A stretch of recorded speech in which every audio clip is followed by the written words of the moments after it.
Baba hapo ndopinda ine muno. Ndatipinda ine muno. Kwakanakere vanobva vatondidanira kutoti ndibve ndatopinda ndichingopinda. Kwakanakereko. Zvinhu zvenyu zvese zviri right panapa. Ndaraya.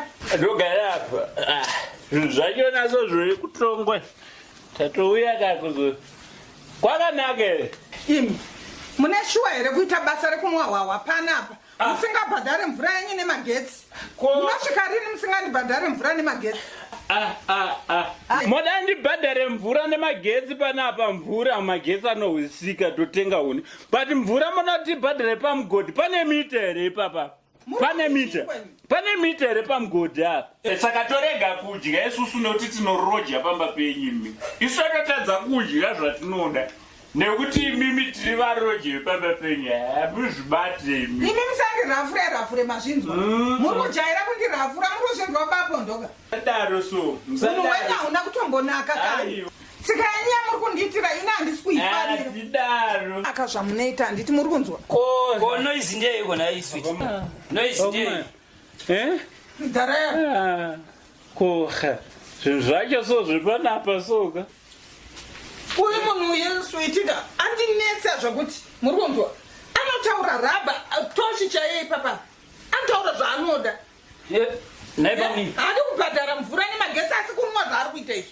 Bamni, chii chiri kunetsa? Point of correction, baba mnini wako ndiani iwe? Iwe ndori baba mnini panapa. Wazio. Ndo baba mnini panapa. Iwe ndo dana nekembere zezu zatu. Uruti chii?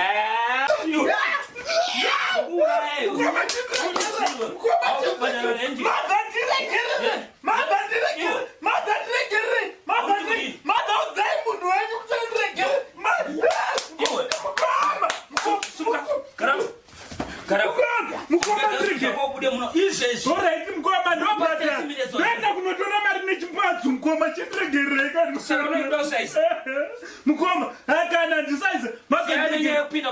Mwana wenyu kenini. Mother ndrimwana wenyu. Mother, sorry.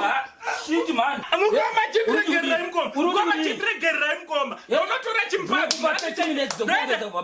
Mukoma ndonotora chimpatsu ndotobhadhara yese chikwereti. Mother ndobhadhara chikwereti mari yese. Ndakusiyana nenyaya yako yopinda pamarriage yavanhu. Taura chipinda futi. Ndozvakatotemberecha.